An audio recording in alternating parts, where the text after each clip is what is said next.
Hello friends, good evening. Welcome back to my channel. আবারও অনেক দিন পর একটা ছোট্ট ব্লগ নিয়ে এলাম তোমাদের কাছে। তোমরা সবাই কেমন আছো অবশ্যই কিন্তু কমেন্টে জানিও। এই ভিডিও দেখে তোমাদের কি মনে হচ্ছে? এখানে পিঠে, ওখানে দুধ হচ্ছে। তো হ্যাঁ বন্ধুরা, এটা পৌষ সংক্রান্তির আগের দিন পিঠের ঝুলি বাঁধা হয়। তো সেটারই কিছু পর্ব চলছে। এটা একদম শেষের দিকের পর্ব। সন্ধ্যা থেকেই মা, বাবা, আমি সবাই মিলে পিঠেগুলো বানিয়ে নিয়েছিলাম। তো এগুলো করতে অনেক খাটনি থাকে, তার জন্য খুব তাড়াতাড়ি করেই বানিয়ে নেওয়া হয়েছিল।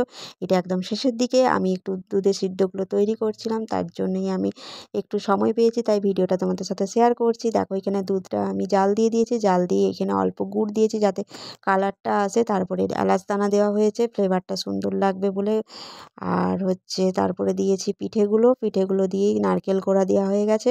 ভালো করে নাড়িয়ে চাড়িয়ে তারপর শেষের দিকে এই চাল গুঁড়িটা দিয়ে দিলাম। চাল গুঁড়িটাকে গরম জল দিয়ে গুলে রেখেছিলাম যাতে দুধটা গাঢ় গাঢ় হয়, তার জন্য একটু দেওয়া হয়েছিল। যে তোমরা কিভাবে বানাও কিন্তু অবশ্যই রেসিপিটা কমেন্টে একটু জানিও। আমি কিন্তু এইভাবেই বানিয়েছি, সিম্পলভাবে। তোমরা যদি আরও অন্যভাবে বানাও সেটাও আমাকে জানিও, রেসিপিটা পাঠিও। আমি সেইভাবে একদিন বানিয়ে তোমাদের সাথে শেয়ার করব। আর এদিকে আমি এটা তৈরি করে নিয়েছি, মা এদিকে দেখো পিঠের ঝুলি বেঁধে দিয়েছে। এটাই সেদিন সবথেকে বড় মেন জিনিস, এটাই আসল জিনিস, এটাই বাঁধতে হয়, এটাই পিঠের ঝুলি বাঁধা হচ্ছে। এখানে আমশাখা খড় দিয়ে সিঁদুর ফোঁটা দিয়ে ভেতরে অল্প কিছু পিঠে দিয়ে পিঠের ঝুড়িটা বাঁধা হয়ে গেছে। আর এদিকেও আমার এটা তৈরি হয়ে গেছে গরম গরম দুধ পিঠে। তো কারা কারা এখনও খাওনি চলে এসো আমার বাড়িতে খেতে।